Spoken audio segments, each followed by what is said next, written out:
changes about every 2 minutes. Something different will happen.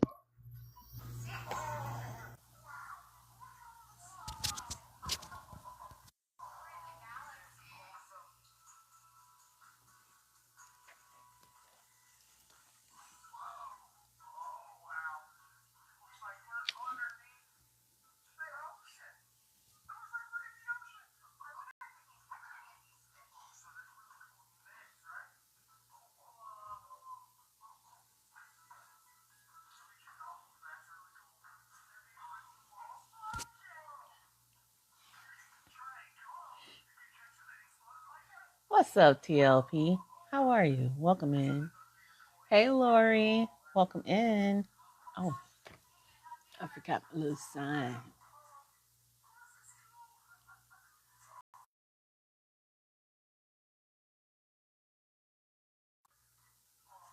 How are you? Hey, Let Vision Speak. Welcome in, everyone. My name is NaKeesha. If you don't know who I am, that's cool. Let me know if I'm just crossing across your FYP. I'd love to hear it. Um, we are not in our normal spot today. How you been, TLP? How you been?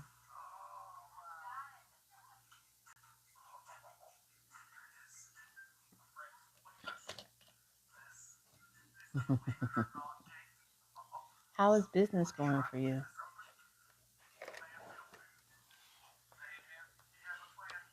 What's up, Miss Mina? Good morning. Thank you so much for the heart meet. Yeah, we moved. We're now in Atlanta with my father. Good morning, Savannah. Savannah,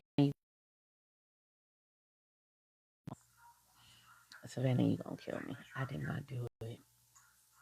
I did not post on YouTube. I'm literally doing it right now. I broke my promise yet again, so I'm making sure right now I'm holding myself accountable. It was so cold, I didn't want to get out of the bed. I spent most of the day in the bed yesterday. Welcome in, everybody. Welcome in. Welcome in. How is your day going? Thank you so much for the shares. Thank you so much for the likes. Oh, we got more people who want to come in. Let's go. Thank you. Thank you for the grace, because I've been promising you this for a long time. It's just so much hard work. Okay, let me tell you what I got to do when it comes down to this. I promise. Let me tell you. So, woke up, hit the ground. I was on your live for a couple of minutes. I was like, oh, she don't see me, but I gave you a couple of your thingy thingies. But so when it comes down to reposting on YouTube, I'm meticulous sometimes, right? And so my meticulation can sometimes get the best of me.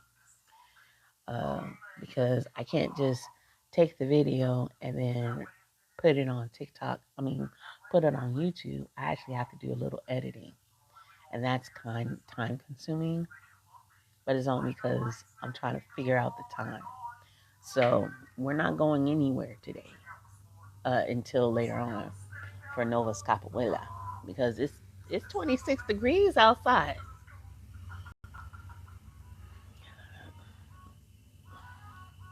It's 26 degrees outside. We ain't going nowhere. And then it's supposed to warm up to 40. We can handle that, but not no 26. It snowed. That's the S word I cannot stand. It snowed. So yeah, but I'm downloading one of the videos right now, so I can be accountable for my word, and then we're gonna get started. So for all of those who are coming in, welcome in. And I know that the train just went by, so it might be a glitch. One sec. Chilly girl, it's cold. Miss Mina, we came here from Las Vegas, and I will tell you right now, in Las Vegas, it's 80 degrees. In Las Vegas, we don't get this cold. We might get to 32. And it might snow very briefly, though. But that's it. I know it clipped out. It clipped out. But yeah, that's it. It'll get 80 degrees in Las Vegas, and then we good. Like me and the kid can wear sweatshirts all summer long. What's up, Rogue? How are you? Good morning. All summer long. Bless you, Daddy. All summer. Out here, 26. It snowed last night, and it could have stuck. Ugh, I'm clutching my pearls. Bless you, Daddy. Clutching. Clutching. I am good. I'm so glad. Yeah, it's cold. And we got Vegas clothes. So sweatshirt, sweatpants. He got one pair of long johns. Bless you, Daddy. One pair of long johns. That's it. I ain't got no long johns. We not ready for this weather. We not ready. We ain't ready for this. Mm-mm. We ain't ready. Good morning, everybody. How cold is it where you are? We're going to get started in just a second. I made a promise and I'm going to fulfill it in this moment. That's what I'm working on right now. How cold is it for you? We're going to get school attacked in a minute. Uno momento. We got 3 inches. Oh, Rogue. What part of Michigan? I'm from Michigan originally. I moved away on purpose so I can get away from that snow. What part of Michigan? I remember when I lived in Detroit. And, yeah, man, no. When I lived in Detroit, that bad snowstorm that they had, it was like negative 45 degrees, negative 45. Kazoo. I know all about Kazoo. I'm originally from Benton Harbor. I know all about Kazoo. Like, that was the spot. For us in Benihana, that was the spot. But in Detroit, it got down to negative 45, and Detroit's pretty decent. Like, it doesn't get too cold like it does on the southwest side of Michigan. It gets freezing cold because we're that lakefront snow, and then we got the Chicago, Van Buren County by the lake. I already right there. I'm there. I'm there. Barron Springs over in that area. So you got Barron Springs. Welcome to the tribe. Gramina, welcome in. So you got Barron Springs, and then you have Gary, Indiana. Then you have Chicago on the other side of the lake. Chicago is called the Hawk. They have the Hawk wind and all of that stuff. All that stuff is happening. Thank you so much for the likes. Greatly appreciate it. What's up, Specs? So you got the Hawk wind over there, and all of that comes over to Benton Harbor, where I'm from, right? That whole little lakefront lake effect snow. Ugh. So cold, bone chilling cold. And then when I lived in Detroit, it didn't get that bad. So I was cool. I was like, okay, this side of Michigan is decent. Jokers got down to 45 degrees negative wind chill. So that means as soon as you walk out the door, when the wind hits you, it's going to be negative 45. It was so bad that I felt my nose hairs get frostbite. My nose hairs got frostbite.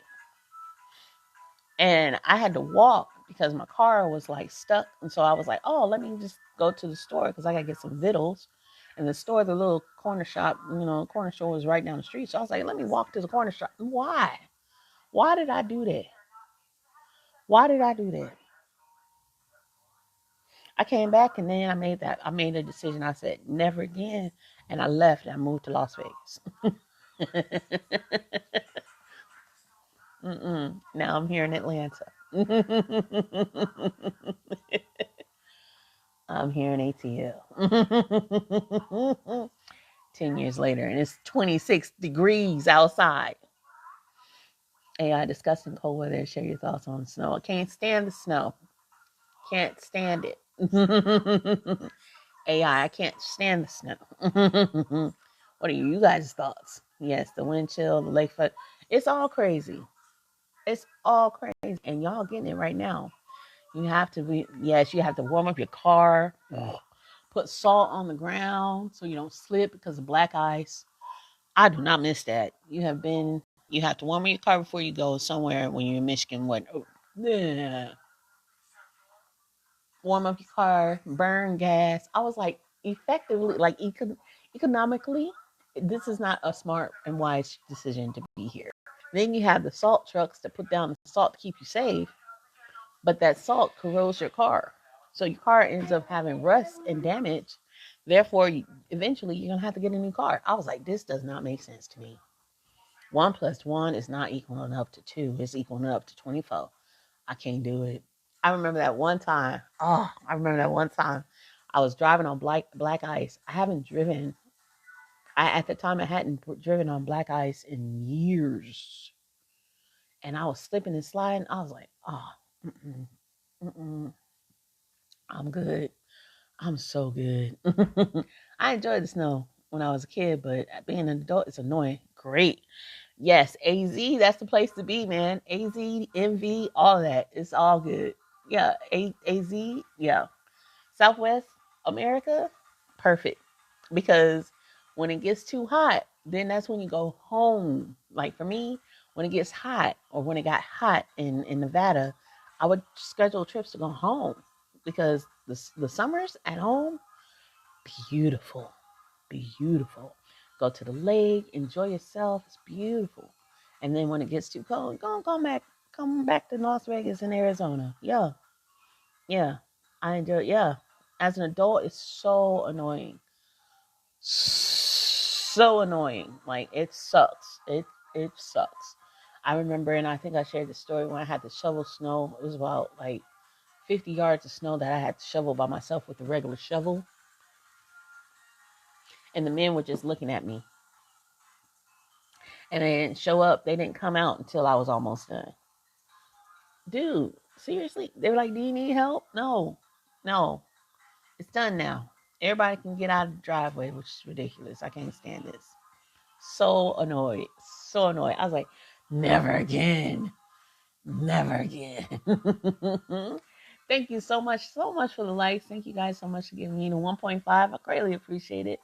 I am doing this one little thing because I got a little distracted, and then we're gonna get started, okay? I made a promise and I'm trying to fulfill it because I mean, I don't try to be a liar. That's not my goal. So, my studio, live center. So we're gonna upload the latest video, the one from 30 days ago, and we're gonna do that. We don't need the highlights right now. Live recording. So here we go. Boom. All right, bet. It's loading up now. All right, welcome in, everyone. My name is NaKeesha, and I am your belief worker if you choose. That pretty much means that I'm here to help you. Thank you so much for liking the live. Thank you guys so much for the shares. Thank you so much for the engagement. I am so appreciative of every time that I come on here. You guys are rocking with me, rolling with me. In order for me to help you, help me, help you, right? My name is NaKeesha, and I am here to help you with your generational traumas. Basically, helping you understand. There we go. There we go. We got it. Basically, helping you understand where your issues lie and where they come from. Meaning, a lot of times we live on autopilot, and because we're living on autopilot, we don't know what's happening in our world. We just accept it for what it is because that's all we've known.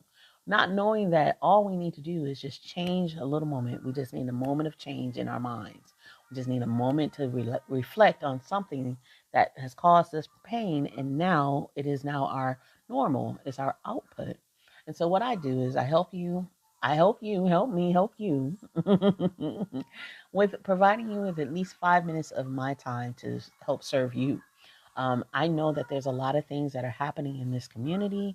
I know there's a lot of things that are happening in this country, in our individual states, and globally. And this is my only thing that I could think of that can help give back to the people who, like you guys serve me when you tap the lights. You guys serve me when you hit that daily heartbeat. You guys serve me when you subscribe. You guys serve me when you give gifts. And so because of this service, I'm helping, you guys are helping me, I'm helping you with the 5 minutes of my time in order to help you understand where a lot of your issues are coming from. Why are you feeling stuck? Why are you repeating the cycle over and over again? What are you missing? Why is this block happening when you manifest the things that you desire?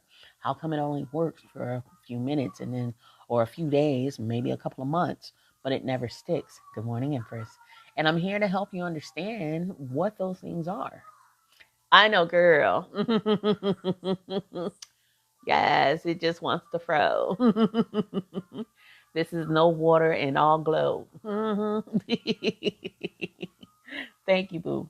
And I hope you understand that. A lot of times, let's go. I love it.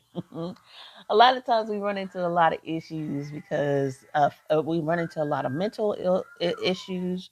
We run into cool. We run into a lot of mental issues, a lot of physical issues, and physical issues and ailments and pain, um, as far as chronic diseases and mental illnesses. We run into those things because of the beliefs and the traditions that have been given to us that we've accepted as a fact. And what I do is I take out this time to share those thoughts with you, and we dive in deep. So that's who I am. Thank you guys for hanging out with me. If you're hanging out in the hallways, guess what? TikTok is still counting it as a view. And I'm still going to pop up on your FYP. So you might as well just go on and click that button, that red button that says, do you want to enter? Go ahead. Come on in. Come on in. You're welcome. I promise. I'm not going to hurt you. I'm not going to cause you no pain. I will cause you to reflect on yourself and to make a vast, a structured decision to let things go in order for you to have the life that you desire. Okay. With that being said, good morning, y'all. How y'all doing? How y'all feeling? What do you do? What do you do? What do you do? Empress, Miss Mina, y'all should connect because she's out there in AZ with you. I might make you cry and you will survive. I promise. What's up, Nisi? Did I call you in from the back room? How you feeling? How are you feeling, Nisi Dean? A lot of people do that. They just be sitting out there chilling, trying to, figure out who you are and what do you do and what kind of light you bring. And they're like, okay, she's calm-ish, engaging, yes, entertaining for sure. I want to know what she's talking about. Thank you for getting your daily heartbeat. Really appreciate it. All right, so today we're gonna dive in. I don't know what we're gonna talk about. Y'all got anything you want to talk about? If not, I'm gonna try to pull something out of my hat. I don't know. Savannah, you got any insights that you want to talk about? Anything?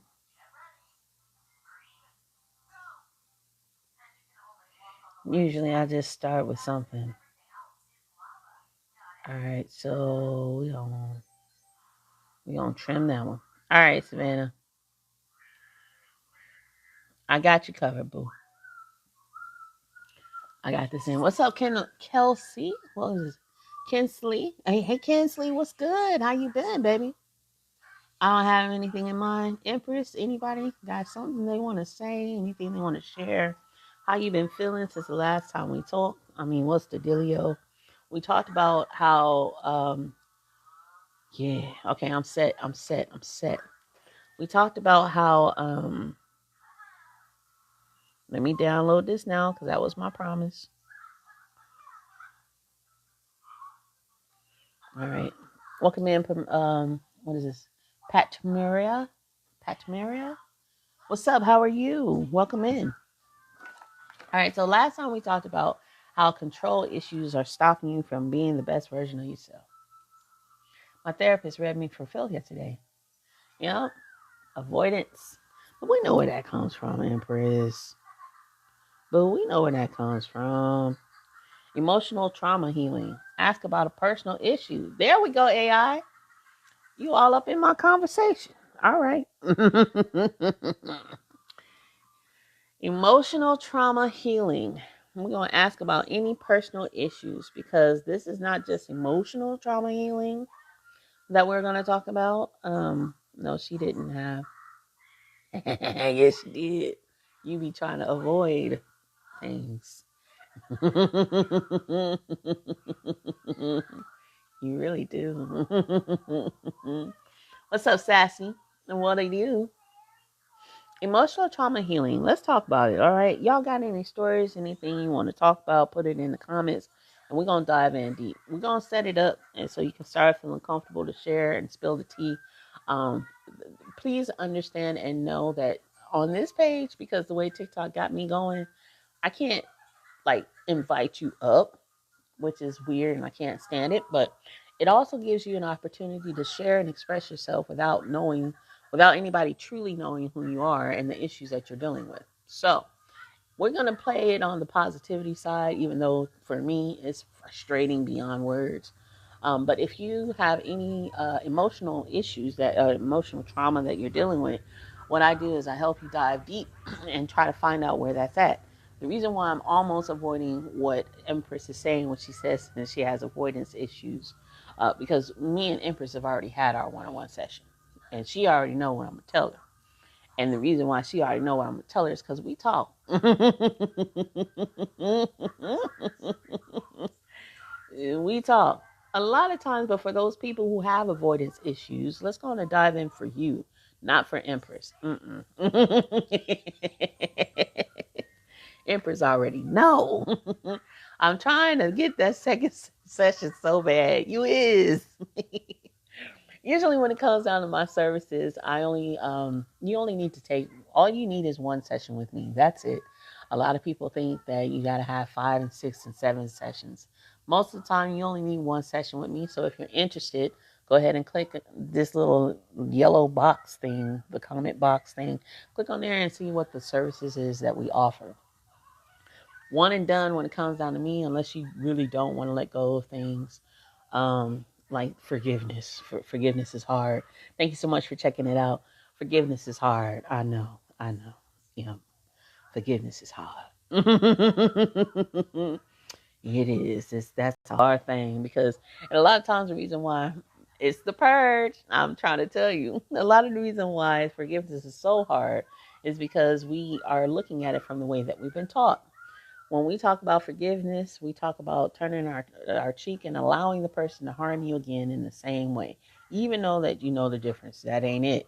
You need to set boundaries. When I talk about forgiveness, and I think that's the mental issue that people have when it comes down to the forgiveness part. When I say forgiveness, they think turn the other cheek and let the person slap you again. When I say forgiveness, I'm saying look at the situation, know that this person is going to slap you, and move out the way. Let them be who they are because you already know what they're going to do, and move out the way and let them go on and slap something else, not you, right? But yeah, that's one of the challenges. When it comes down to avoidance, if that makes sense, put something in the comments if that makes sense. I know I got to work on slapping back. Okay, well, some people, they believe that they need to slap them back. Hey, if that's what serves you, then well, that's what serves you. You can slap them back. You can look at them and call them out on it and like, you, how dare you slap me, right? But move out of their way, regardless of the fact. You know they're gonna try to slap you again. Move out the way. Stop their hand if you need to. Hey, my boo. Hey, boo. Stop their hand if you need to. And call them out. Like, you don't do that to me. That's not okay. I learned. All right. And then if you feel like the need that you need to slap them back, hey, do what you got to do. I'm not here to cause violence. I'm just saying. But when it comes down to avoiding attachment issues, avoidance issues, like my dear friend has stated that she has, a lot of times that happens is because you never felt safe when you were a kid. You never felt like you could emotionally express yourself how you wanted to feel and be comforted in that space. Thank you so much for viewing. Viewing my services right there at the bottom. Right? You never felt confident in the space that you were in. You never felt nurtured or secured. And so because of that, you think that your feelings don't really matter. You've been programmed to think that. And it's not because of society. And I always say this, and y'all can put it in the comments. Where do all of our problems come from? Where do all our problems come from? And for those who don't know, I'm going to give y'all 5 seconds. All our problems come from not just generational trauma, all of our problems come from our parents. Our parents are the very first people who understand who we are, and they're the first people to show us how to live this life. They are our very first learning tools, our parents. They're our first learning resources, is our parents. That's it. Without our parents, we don't know, right? And if you were born and you didn't have, right, directly and indirectly, if you were born and one or both of those parents aren't available, then that DNA connection that you have to those two people is severed. And you feel it and you know it from birth. And that's a trauma. Hey, Christina. And that's a trauma that we innately hold on to in our subconscious. So if you were, good morning, if you were born into the family that you have and both of your parents are there, it still does not mean that your parents are the greatest resources for your emotional stability, especially if they didn't do the work to make their lives better, right? So you have so many different variables of people and individuals and how life is. Thank you so much for the repost. They could be there, but not there. Exactly.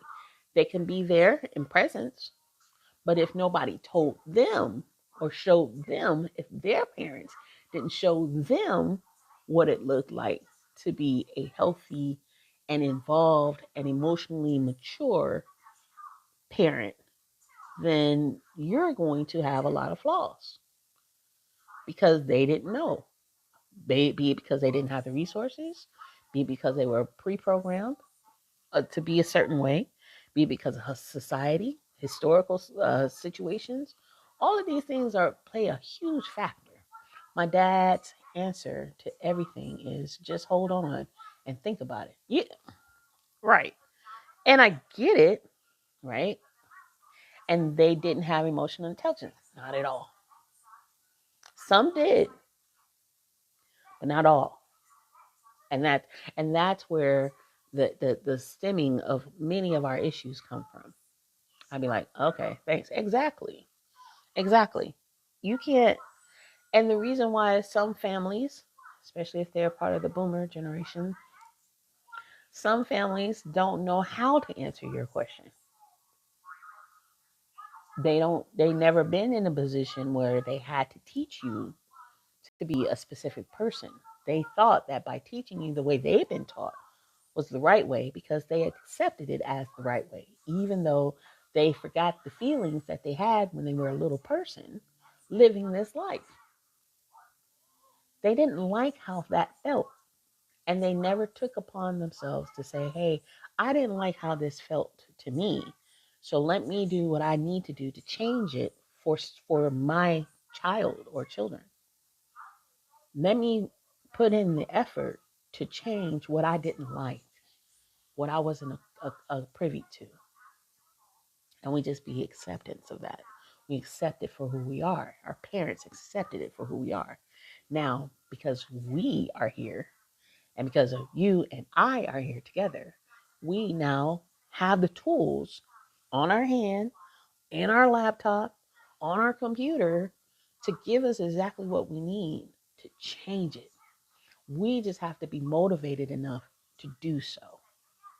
And it starts with us. It starts with us healing our inner wounds. It starts with us talking to that little person inside of us who didn't like certain things that our parents did. And when we don't address those things and we just sit back and allow things to continue to happen, then the reality is we are doing the exact same thing as our parents. And some don't want to update their way of living, even when they know that they've learned it didn't work. Exactly. Because they got comfortable. What happens with us when it comes down to our comfort level, whatever has been put into the way that we were raised, whatever was put in the way that our family showed us, that is our level of comfort. That creates the feeling of home, even though home is toxic, even though home is traumatic, even though home is an issue. We still accept it because that is what we've been normal, what has been our normal. Hey, Mr. Radio. Like for me, in my household, in my mom's household, in my whole family on my mama's side, I love them dearly. They are the one thing that I will say, and my cousin and I were talking about this. The one thing that I will say about my mama's side, they are comical. They are hilarious. They are jokers. They are pranksters. They are all the things. That's how we are. I remember when my uncle and I were living in Little Rock, and my uncle had to. We were at. My dad was strict, and when he was a child, but he is not anymore. He's very, but yeah, he made a choice. He made a conscious decision. I remember when my uncle and I were in Little Rock, because I've been all over the country, so don't judge me. I'm a former military brat, former military brat who likes to travel.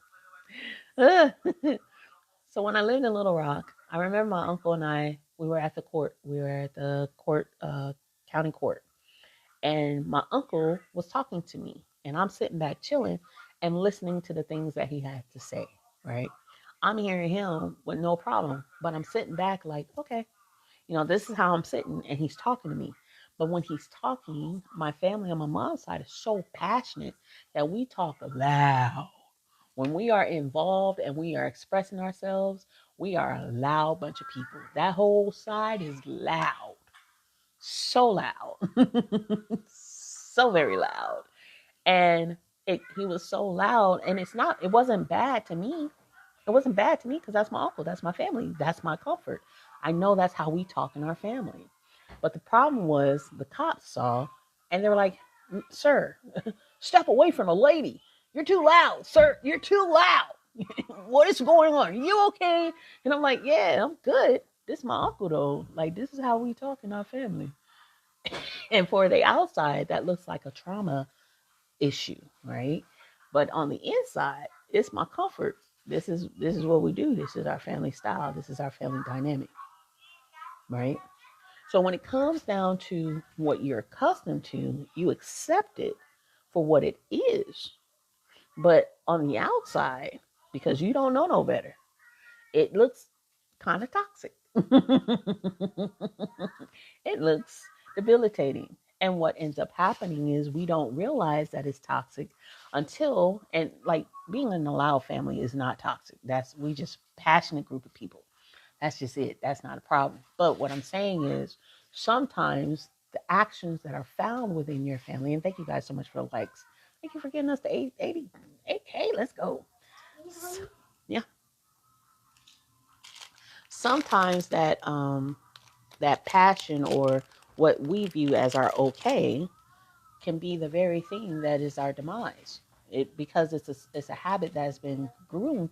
Hey, thank you so much, Mimi. Welcome in. It's been the thing that we have groomed to say this is okay. Like, let me break it down, okay? And not every family goes through this, but if you notice that your father, since we're talking about dads right now, if you notice that your father was emotionally unintelligent, meaning that he didn't know how to answer your questions when you would cry. Thank you so much. Thank you, Mimi. Thank you for the kiss. I love it. If you would cry and your dad didn't know what to say to you, and the only thing he could say was toughen up. You're a big boy. You're a big girl. I don't want it. Throw it away. Keep it in the trash. That's where I want it. It's broken. We don't keep it. Yes, he's very emotionless. Exactly, right? If you talk to your dad and he's like, "Oh, we put on your big girl panties, put on your big boy drawers, and toughen up, suck it up, suck it up." This problem causes you to avoid your own emotions. It's not a safe space for you to express yourself. No, really a hugger, but he'll pat you on the head. Exactly, not really a hugger. Yeah, but it still warrants a form of communication, right? You have huge, big feelings that you've never expressed, that you've really never felt. But all you know on the inside is they're big and they're huge and they're explosive. And when you cry, you're able to let it out, even though you don't have the words to articulate it. And when you have someone that says, well, don't cry, I'll give you something to cry about. When you have someone that tells you things like that, then it's dismissive of your emotions and it's dismissive of your feelings. And what happens when you're a little person, this happens to you as a little person, when you grow up, you become avoidant. You dismiss your own feelings because now you're in the practice of dismissing your feelings. You're now in the practice of understanding that as you suppress. When you are in the practice of dismissing your feelings, you don't think that you're validated. Yep, go ahead, ask your question, baby. You don't feel like you're validated. And because you're not validated, you walk around as an adult saying, oh, my feelings don't matter. It doesn't matter. What I feel doesn't matter because my dad taught me not to express my feelings. So let me bury them and keep it pushing. Let me keep moving on and keep it pushing. And what ends up happening is mentally, this is your now suppression state of being, your suppressive state of being and how you feel.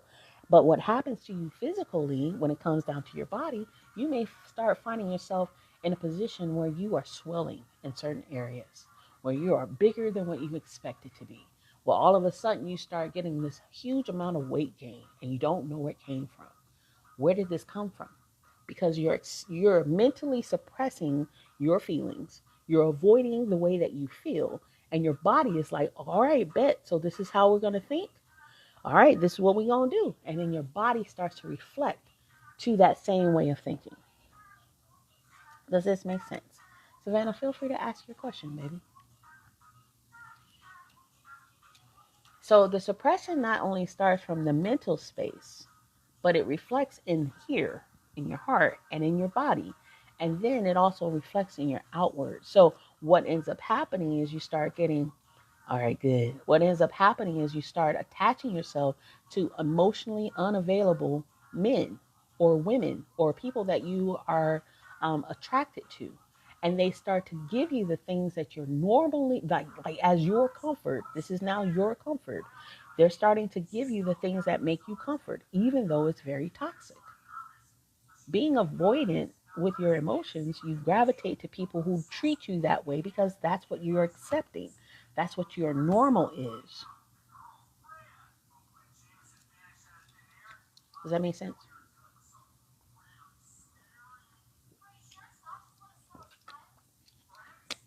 And then when you start to look within yourself and you start saying, okay, let me look at how I was treated. Thank you. Let me look at how I was treated as a person, as a little person. How did my dad treat me? Did my dad open up the doors for me to express myself with confidence, knowing that he would be there to support me and give me the confidence that I need, reassuring me that it's okay for me to feel this way? And now let's create a plan, a strategic plan to make it where I don't have to feel this way again. Did my dad provide me with those tools? Was my dad around even to provide me with those tools? Did I have to figure it out on my own? And what did I figure out on my own? Like what do I don't even have a plan to express my full feelings. What does that look like? And how do I fix it? Right? And now when we deal with the dad, your dad is the confidence builder, right?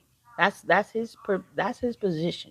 The male figures in your life, the masculine in your life, whoever that is there to provide you with the confidence that you need to move forward.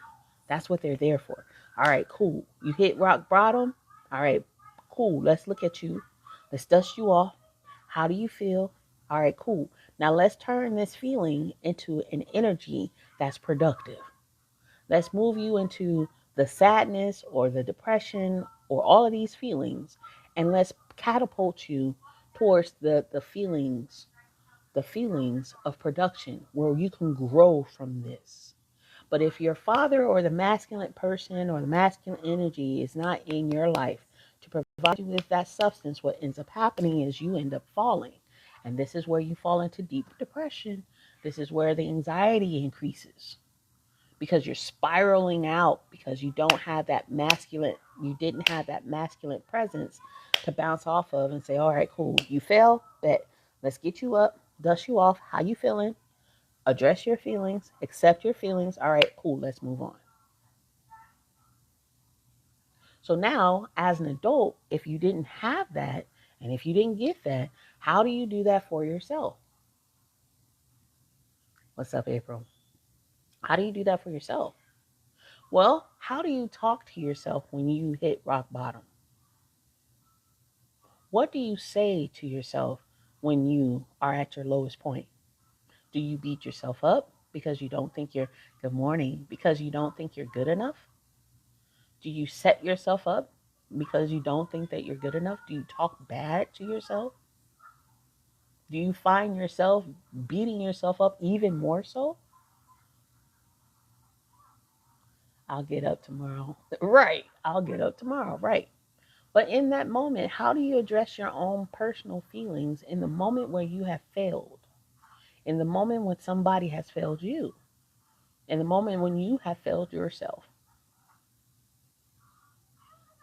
Do you look at the situation and make a conscious effort to not beat yourself up over it and give yourself grace and create a plan in order for you to harness that energy to move it forward? Or do you just sit back and just kind of leave yourself in this deep depression where you feel like you can't move? You're paralyzed. Welcome in. What do you do? Put it in the comments. Negative self-talk sometimes, okay? With love, because I'm human, just like others, evaluate and readjust. How is your relationship with your dad? April, I forgot. And when you do these negative talks to yourself, did your father give you those negative talks too? Is this you playing those same ideas out? Non-existent. You were in the military, and because you were in the military, you were forced to understand certain things. Happy Veterans Day, matter of fact, by the way. When you were in the military, they taught you discipline, and in that discipline, they taught you to have confidence in yourself. So that part is where the readjustment part comes in for you in some way when your father wasn't there. Yep, both my parents were military. Yeah, I remember. I remember that. Right? So sometimes when we go into the military, you're more than welcome. When we go into the military or we come into a place where there's structure, that negative talk kind of readjusts that negative talk and gives us what we need to have the confidence to follow through on the mission, right? But it does in the military. I was about to say that in the military, when you follow through on the mission, it tells you and you're groomed to alleviate and wash away your emotions. So it's a double-edged sword when it comes down to the military. Your emotions, I could be mad, but I'm choosing peace. Exactly. Your emotions aren't fully in a position where you can express them in the military. How do I know? I have a VA, a vet right here in the other room chilling, right? And his way of expressing his emotions is it's just not. And so that's what I've learned throughout my life. But when it comes down to avoidance, the avoidance issue, I said how I felt and I gave the pain back I've been carrying and went about, and that's how we're supposed to be. And that's a position of you self-reflecting. When you said that you gave the pain back I've been carrying and went about my life, that's what we're supposed to do. You did some self-reflection, looked upon yourself, evaluated the little things that were causing big problems. The little things that cause you big problems are negative self-talk, right? That negative self-talk is that subconscious belief that has been pre-programmed inside of the back of your brain where you aren't accepted, that you don't matter, that you're not valued, that your worth doesn't matter. And that's a mommy issue, right? And so when you look at these things and this happens to you, Rogue, I'm still waiting on you. Did your daddy talk to you that way? I didn't forget. But when you have these daddy issues, right? These daddy issues, you don't have that confidence booster to fall back on. So like April, she had to look back into her life and start making a conscious decision like, I don't want to keep that. Let me move forward. Like he was there in the house, but we really didn't go to him for much. It was all on my mom. Yep. Yep. He just in the room, being lonely, dealing with probably his own issues, suppressing his own feelings because he's the big brute in the room. He's the big brute in the house, right? I'm working on forgiving myself for accepting what I didn't deserve. I'm validated, and vindicated. Yeah, yeah, I think that's it. I think that's valid.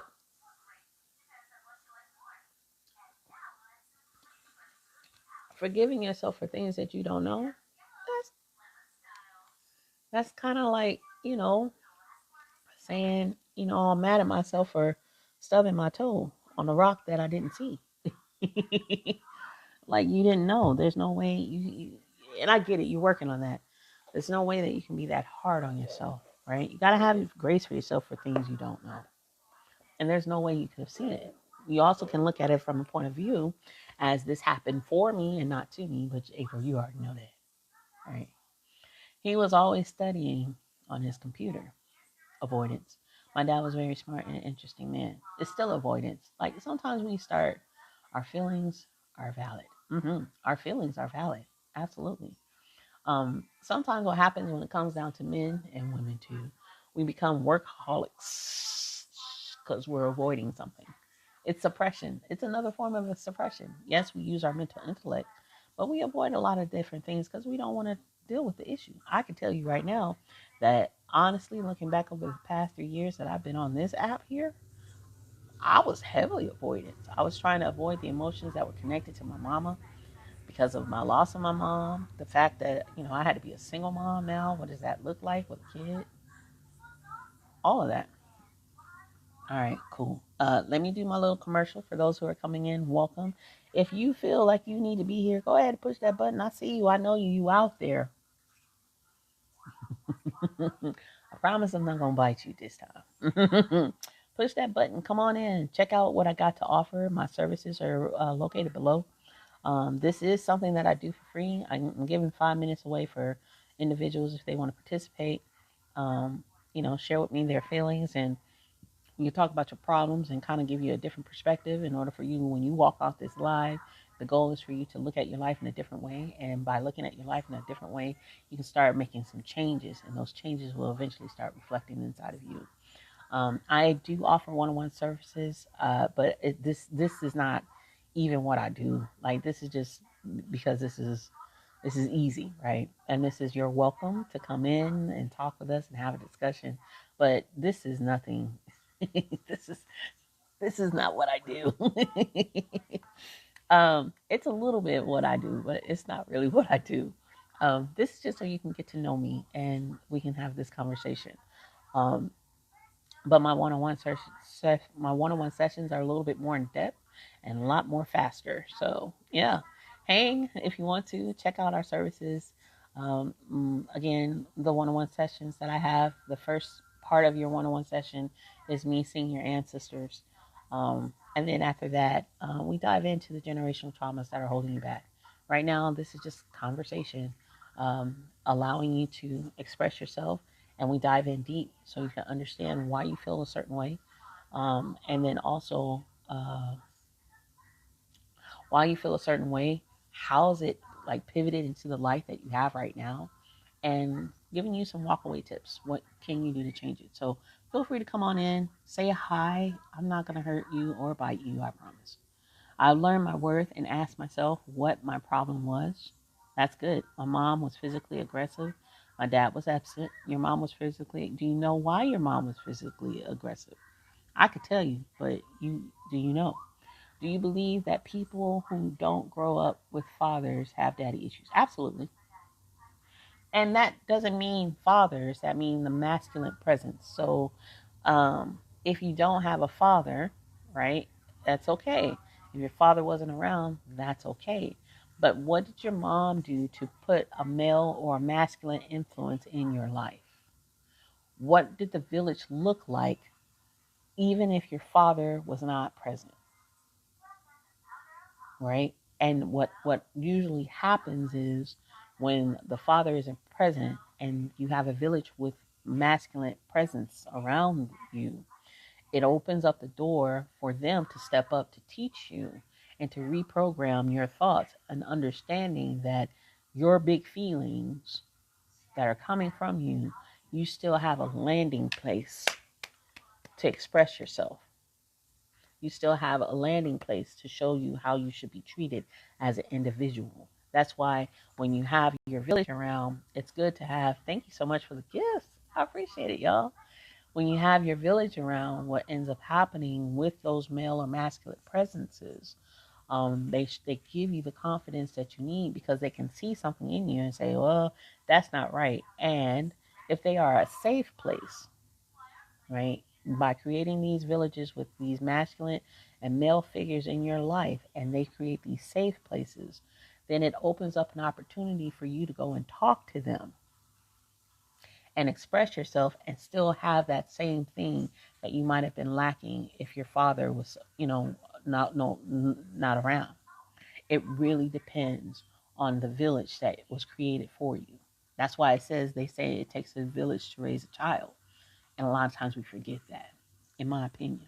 So for me, I'm a single mom, but not really. I'm a single mom because I got to take care of this kid.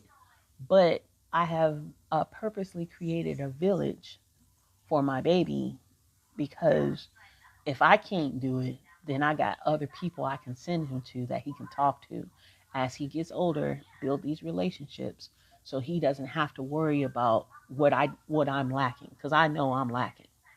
I am lacking. And even if I was married at this moment, I would still have my village because we might do these things together, but the village can see what's happening in his life and come back and we can all have a discussion. And this also creates the dynamic of a healthy environment for a growing person, right? That many of us didn't get. It creates a healthy dynamic because when it comes down to a village, if you got a good village, your village is not going to be afraid to check you when you're wrong.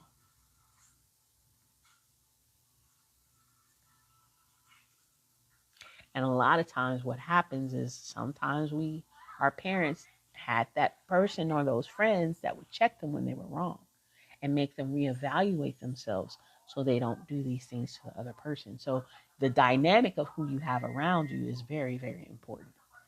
And that still holds prevalent, and it still holds of importance even today. As adults, your friends should be empowering and inspiring you to develop and grow.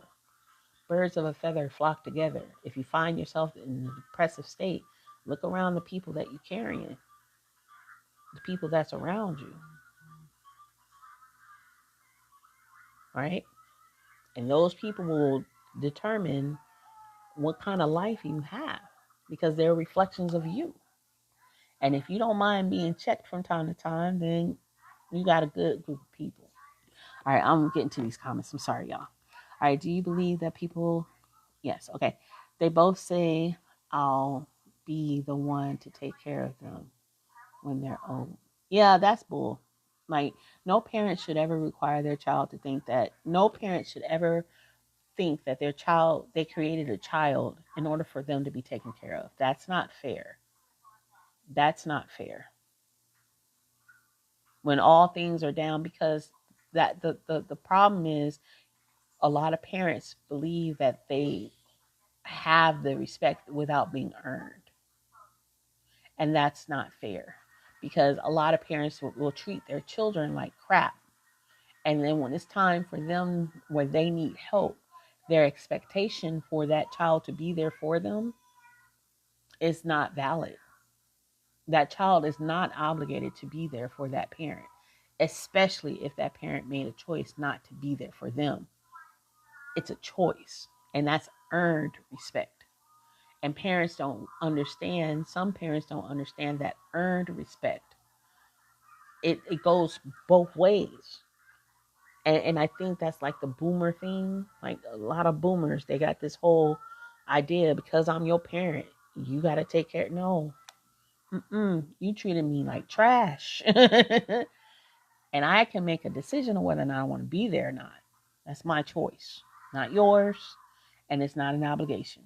If I'm there and you know that if I'm there and you know that you treated me like trash, know I'm there because there's something I need to get for my own personal healing. That's it. That's it. Because I don't owe you anything. I owe you nothing. Right? So, yeah, that's not fair. My dad passed away when I was 6 months, but my mom was very avoidant.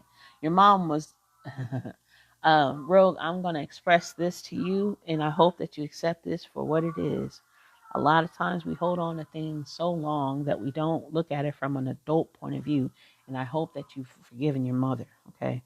It seems like your mom was probably very avoidant when it comes down to you, because she was still grieving the loss of your father in some way, shape, or form. She was probably upset that she had to raise you the way that she raised you. She probably was upset that he left you. And then when she looks at your face, the reality is that you reminded her of him often. And that was heartbreaking for her. So whenever she looked at you, she had to avoid the feelings of grief that she had for your father, be it however that was. And I hope that you look at it from that perspective versus from the point of, oh my God, he died, he passed away, and now my mom hates me. Your mom doesn't hate you. Your mom gave birth to you. Your mom loved you enough to give you what you needed. But your mom was sad. She was very sad. Okay, let's go through these comments. Coping with negative self-talk, share your experience. AI. Having an absent parents, no matter the reason, can still cause mommy. Absolutely. FYP, thank you. Not having emotional available parents caused me to date those type. Because that was your comforter. That was your comfort. Your parents are your comfort. Your parents set the tone in the people that you date, until you make a conscious decision that you don't want to date those type of people because they remind you too much of your parents and you didn't like how your parents treated you. When you make that conscious decision, say, I don't want to date my daddy. I don't want to date my mama.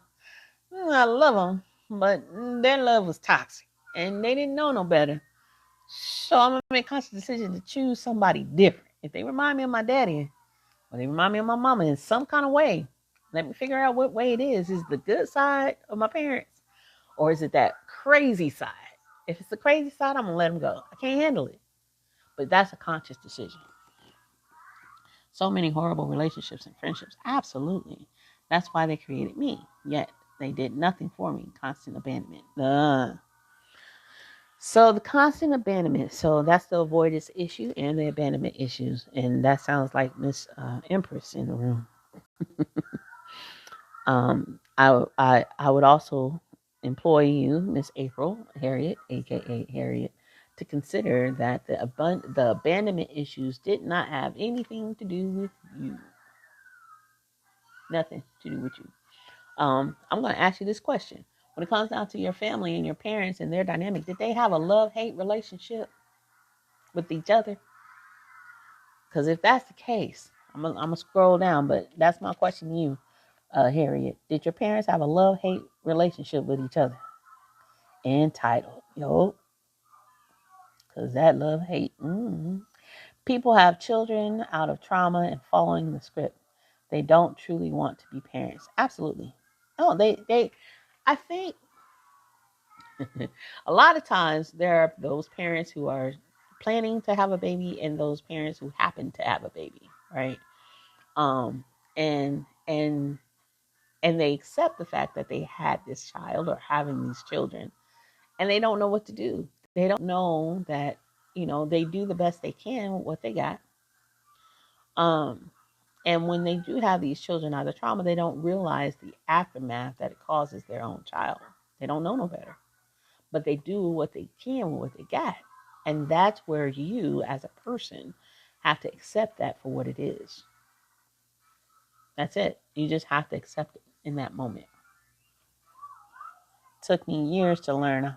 I owe them nothing. Grief. Constant reminder. Yes, I know she did her best. And I'm also named, yeah.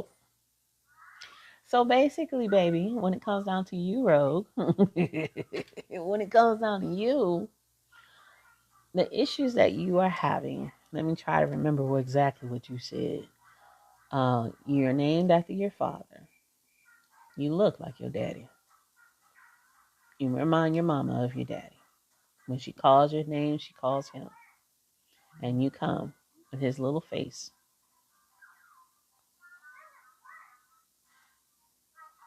And you come with his little face on yours.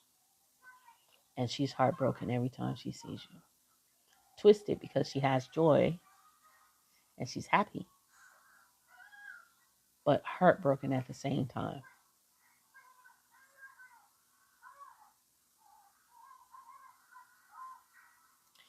From a parent's point of view, I don't know, Rogue, are you a male? Are you a male or XY chromosome individual? Yep, they seem like opposites, but I could see the love was all. I have considered all the facts and perspectives. She's only mistreated me, not my sister. My dad's Virgo. A wonderful conversation. Those male Virgos, I tell you, they ain't nothing like the females. Not nothing. um, they ain't nothing. Nothing. I accept them for who they are, but I don't accept them in my life without change behavior. They won't ever change. Just get that in your head. They won't ever change, but you can. You can. You can come to terms that they won't ever change. And you sit there and you say, okay, I love you because there's some things that are inside of them that you're going to need before they pass, whenever that is. There's something inside of your parents that you're definitely going to need before they pass away. And clear understanding is definitely it. Okay, cool. All right, so it's nice to have you in here. I didn't know who you were. Let's talk to the male energy in the room. When it comes down to men, um, you was your dad around? I can't remember. I know. I'm sorry. I'm having all these conversations in my head. No, your dad passed away. Okay, got it. I had to remember. So because your dad passed away, you look like your father. You probably sound like your father now, right? And you look like you have his face and you have his name. Um, the hardest thing for any woman, I'm gonna tell you this from a woman. Okay, the hardest thing was your mama a single mother too. Them choosing not to heal is my problem, not my problem. Just like it hurt. It's not your problem, April. It's not your problem. That's not what I'm. That's not what I'm saying, baby. That's not what I'm saying. What I'm saying is their choice is their choice, and all you can do is respect it. That's it. You cannot change them. They don't want to be changed, and they're not going to put forth an effort to change unless something detrimental happens to them. And a lot of times, what happens, okay, a lot of times, what happens when it comes down to the parents, um, a lot of times, what happens because they don't want to change, um, it's the end of life that starts to beckon and knock on their door, which forces them to look at their life and their reality, and they want to start to change that.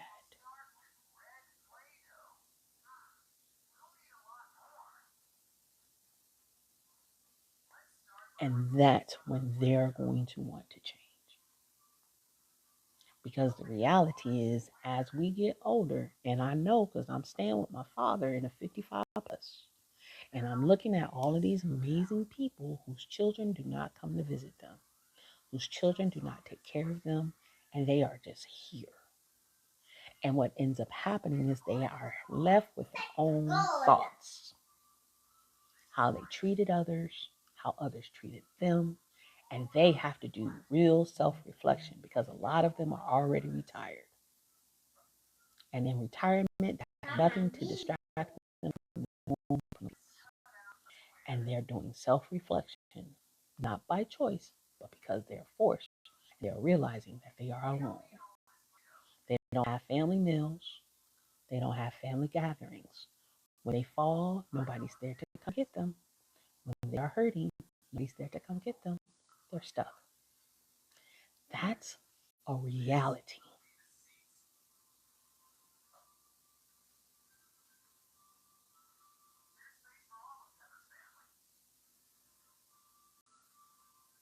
And when they come to that reality, that's when they're going to want to change.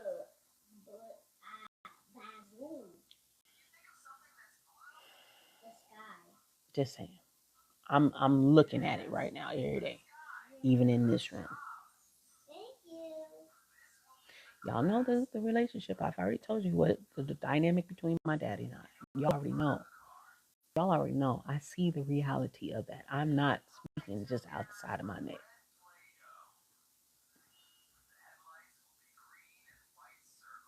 And I'm here so I can deprogram this because this needs to be deprogrammed. So I can be a better version or a better mother for my little one.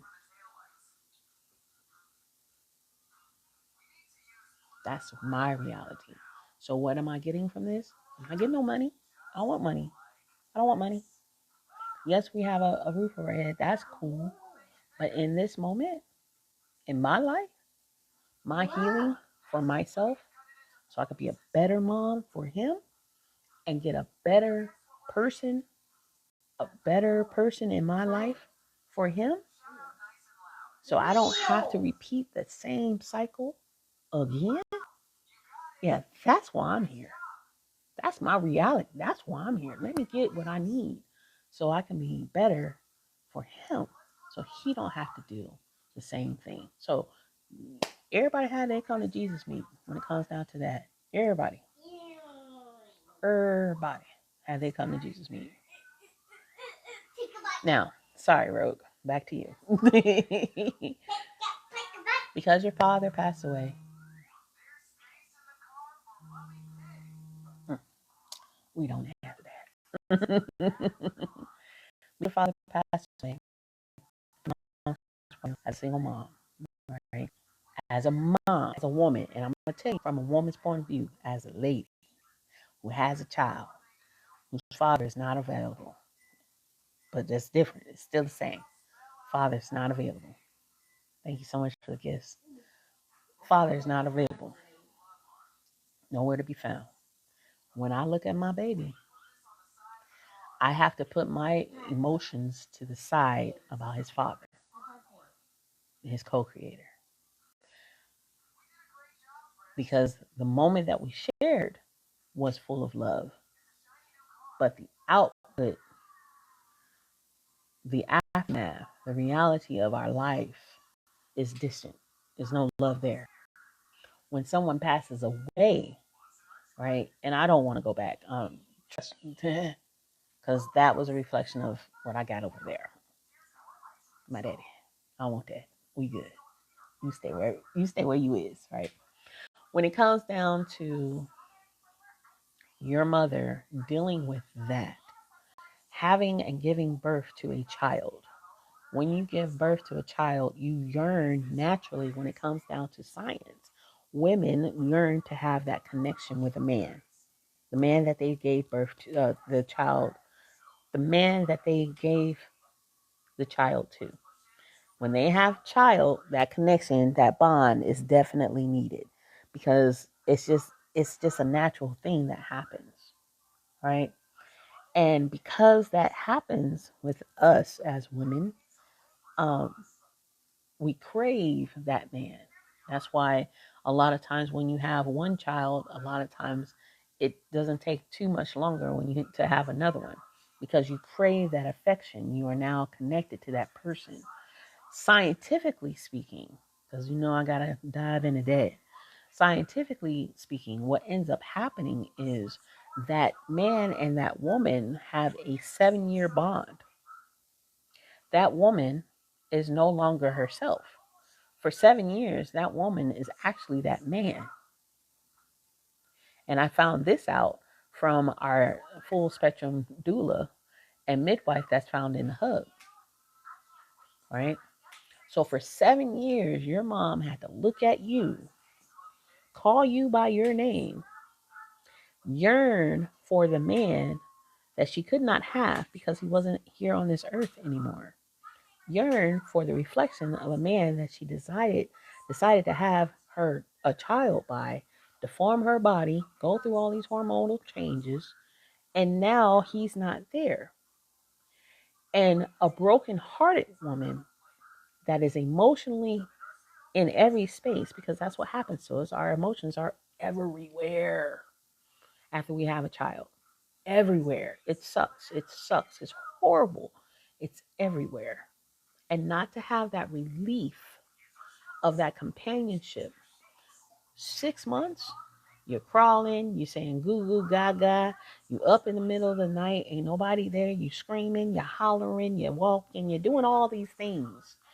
And he's not there. So he's missing out on all of these things, and he can't be there for you. He can't be there for her. And she's stuck.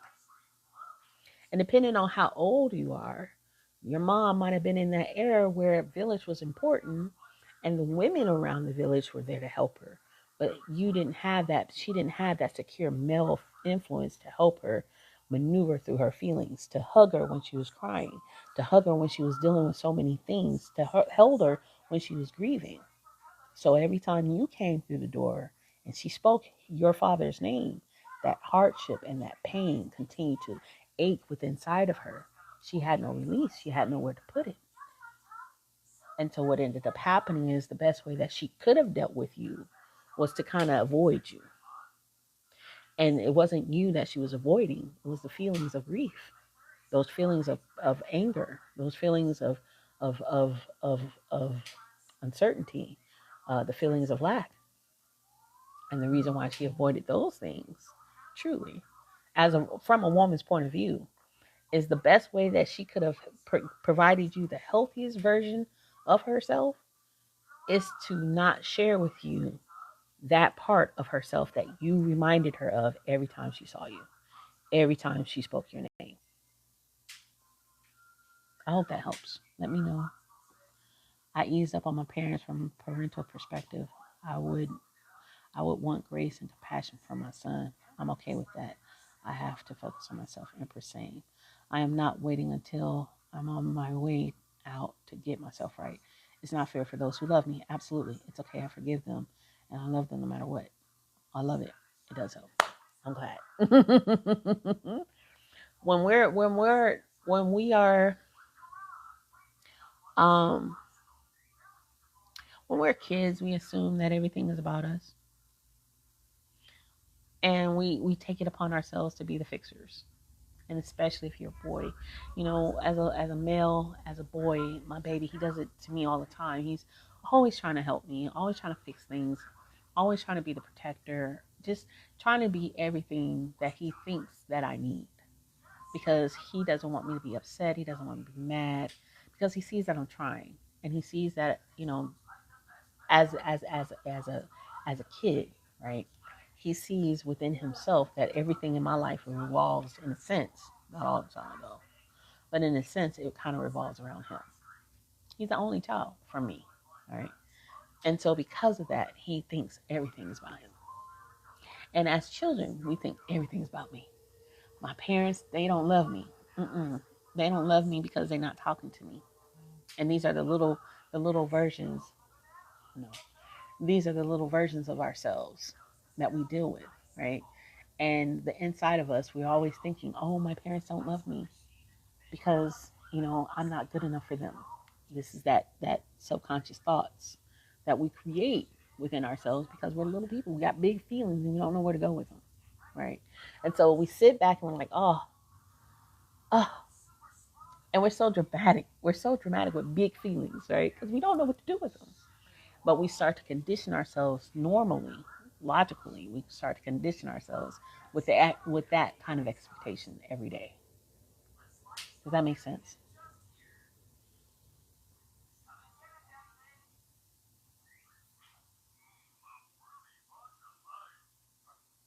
I know the train just went by. Train be tripping. Train just keeps on coming.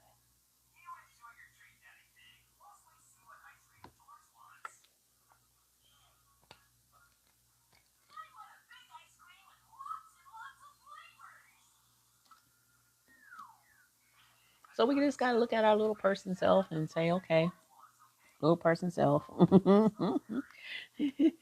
what's happening? What's going on, little person self? Why do we have these big feelings and where did these big feelings come from? Okay, now, really, was it our parents' fault? Yes, it will always be our parents' fault. But was it really our parents' fault in the way that they didn't love us? What situation happened with our parents? What was the situation? What's the dynamic of that? Okay, as an adult, how would I have handled that?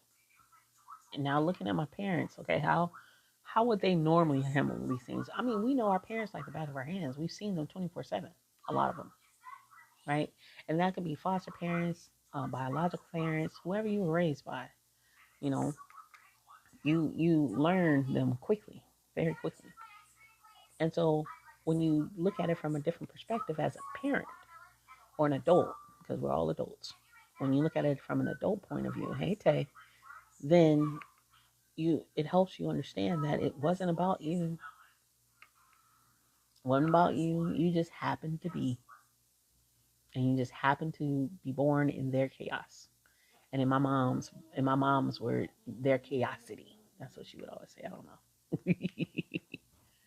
But yeah, the train went by, baby. You're doing so good. High five. Thank you. I'm almost done, okay? All right. What's up, Tay? My parents are. Hey, hey, you fall back on the August part, okay? You fall back. Fall back. Because up in the middle is a Virgo. That's me. I ain't that toxic. I can't be. I have been. I try to fulfill and avoid my diabolical ways, okay? The Leo and then. So you had two parents, one that was too prideful and the one that was indecisive. Yeah. Well, they should have came together. Mom was raised just like me, and dad naturally selfish.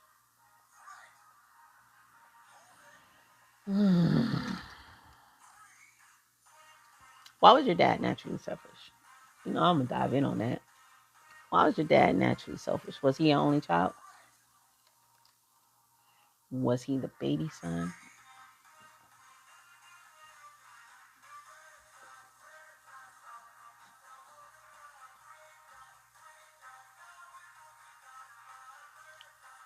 She recognizes it.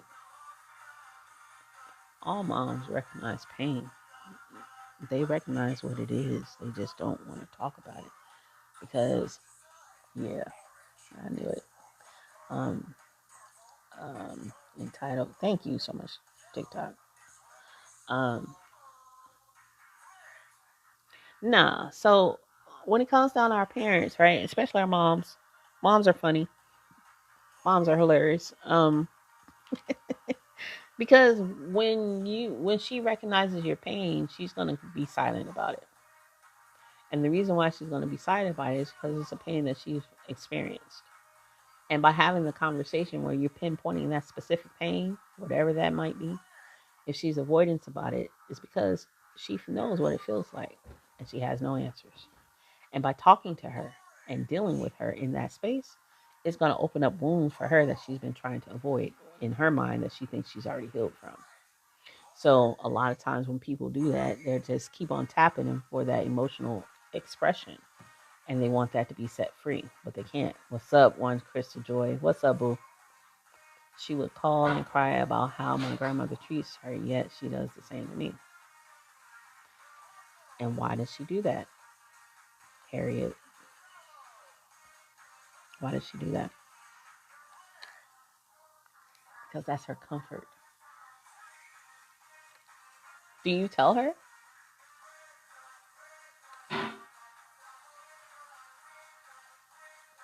It's not on purpose. It's her comfort.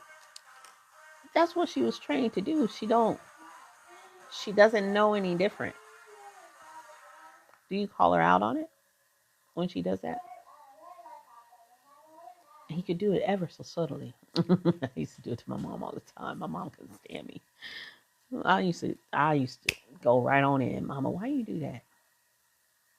She couldn't stand it. Why you keep asking me all these questions? That's what Mama would always say to me. Why you keep asking me all these questions?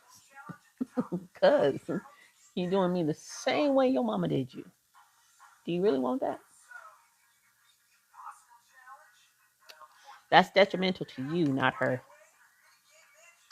It's more detrimental to you, not her. I know where you are, April, and you know I'm not coming for you. I ain't gonna judge you, girl. But I know that you need this space to heal so you can get your own 2 feet and your own bearings about yourself. I get it. And I get it. But I want you to have enough courage with time very soon to do what you can to have the conversation with your mom. I know right now your head's strong. I know your head's strong. April, I know your head's strong. I remember, baby. I remember you. I know you head strong. But I'm going to need you. I'm going to need you very soon. I understand. But you can also send her letters. There's forms of communication. You ain't gotta. You can send her a letter. You can write your feelings down, express how you feel. Even if she don't want to talk to you, you can send her a letter. And a lot of times when moms get to the point where they don't want to talk, they dealing with something they don't want you to deal with. Who says that you forcing her to care? It's not about her. It ain't about your mama, baby. It ain't about your mama. What I'm saying, it ain't got nothing to do with your mama. Not a dang old thing. Has everything to do with you. You.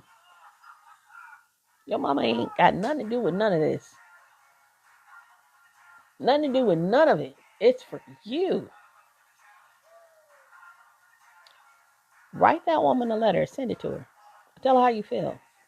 Write it all down.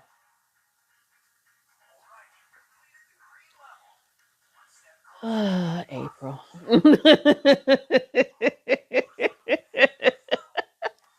We run into the same issue.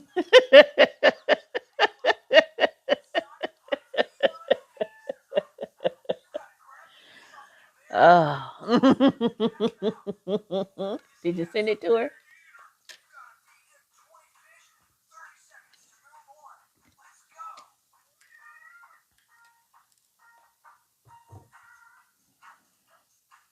You headstrong. Okay. Well, if you already did that, then we on the same page. And she hasn't talked to you ever since you sent it to her?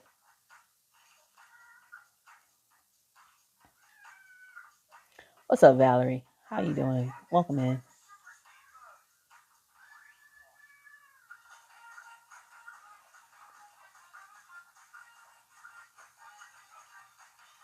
Is that when she chose not to speak to you?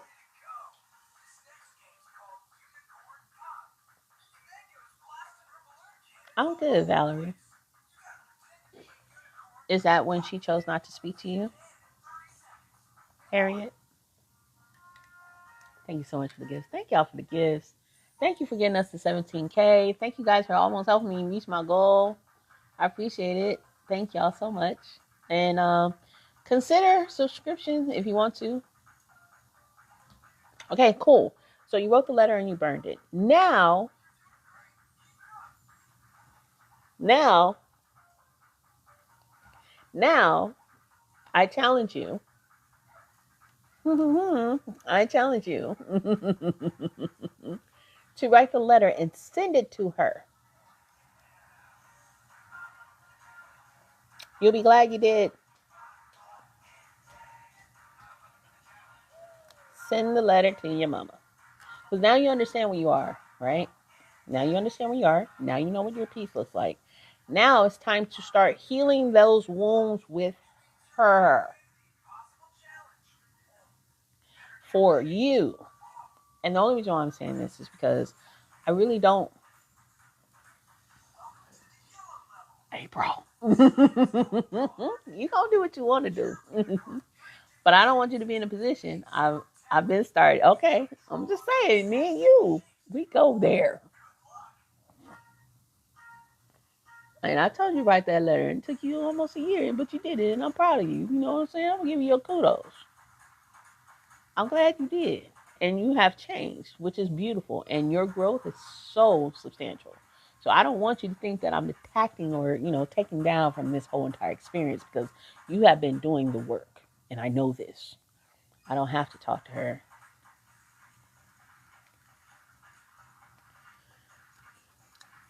I'm going to say it. You take it how you want to. Okay? I do care. And I care about it because when that woman is gone, let's go there. Okay? When that woman is gone and you didn't share with her how you felt, that's a whole situation. Okay? That's a whole situation. So, and you don't have to do it now. I'm just making my strong suggestion that with time, I want you to consider expressing your feelings to your mother.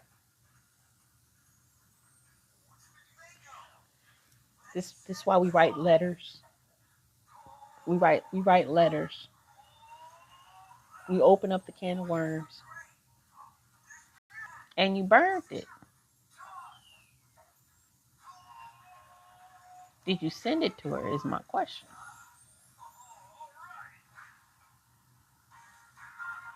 And I know you wrote that letter last year, because that's what we suggested around this time last year. I remember. Okay. Well, at least you let her know. That's all that matters. Did you tell her with anger? Or did you say it very calmly and left it with her? Okay. I'm not going to say nothing more. I said enough. I said enough. Okay. Well, that's all you can do. That's it. That's all.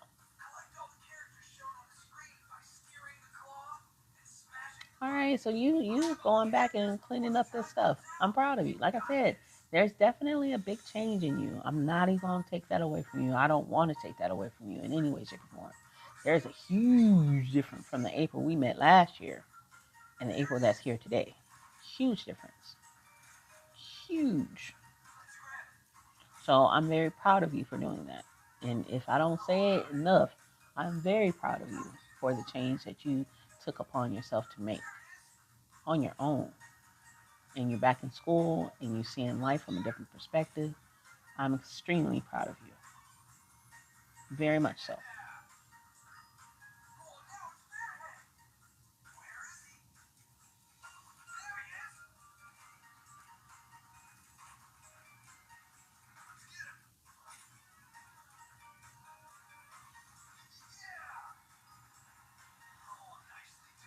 Yep.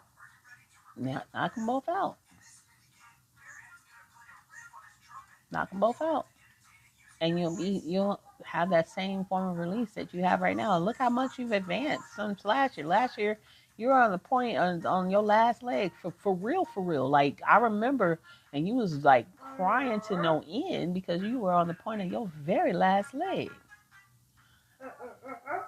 And look at the steps that you have made and strode and stride since last November. We're a year later.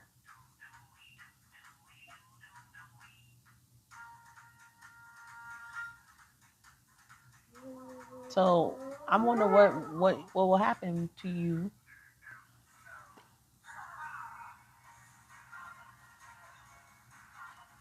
You do what you feel. I'm not gonna beat you up over the head. You know, you just said you know that you gotta do it. You said it, not me. But when you're ready, you'll make it happen. I'm not gonna force nothing. I can't. I can't force Jack the Nimble. Did you feel my candy? Did you hide it? I did hide it. I know where it is. I did say how I feel. Again. Yep, you will. Again, I'm not gonna. You grown. You're a whole 100% adult.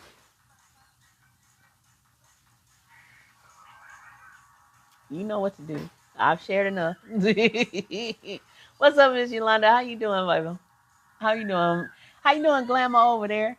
You still got the baby? Good night. Thank you so much for you guys for getting us to 20K. Dang there. I love it. Thank you guys for hitting these buttons. Thank you guys so much for hitting these buttons. Thank you guys for hooking us up. What's going on around here on these TikTok streets. I greatly appreciate it. I appreciate all your insight. It's the morning. It's the morning, kiddo. It's okay. Whatever. It doesn't matter. Tomorrow you going to school because you've been doing good. That's your good treat. You did good, baby. I suck as a mom sometimes. I be caving. Hey, let me get some though. Let me get some. Just a little bit.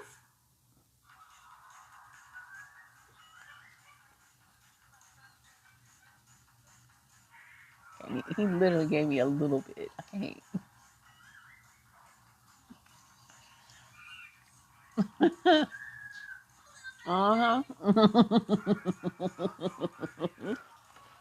I be caving.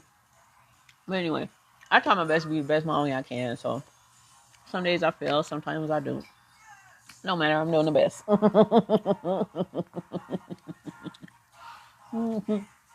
Candy at 10:30, whatever. He been quiet the whole time, so yeah. Okay. With that being said, I hope you guys enjoyed this moment in time with me. I think, thank you. Asking, you shall receive. He gave you what you asked for, literally. A little piece of airhead. We don't usually eat candy at all. Not at all. It's usually fruits and vegetables. But we've been on this whole candy kick since Halloween. Oh, it's so addicting. It's so addicting. But we got to get back to our fruits and vegetables. Now that our snaps done came through, we got a little bit of money so we can get some food up in her. Even though we got food, but still. In any case, I'm starting to fall apart. I'm at my hour and a half marker and I can feel it. Let me tell you guys, each and every last one of you, I greatly appreciate you guys for hanging out with me for this last hour and a half. Please make sure you check out Your mind, body, and soul, Black Cherokee, one time. We're not there yet. Oh. You smurfed the smurf again. Mm-hmm. The smurf is all up in your mouth. No, it's open up. See, that's a smurf. No. You smurfed a smurf. No, oh, there's the smurf's head. Ah! That's a bubble gum. That's a smurf. No, that's bubble You smurfed gum. a smurf. See?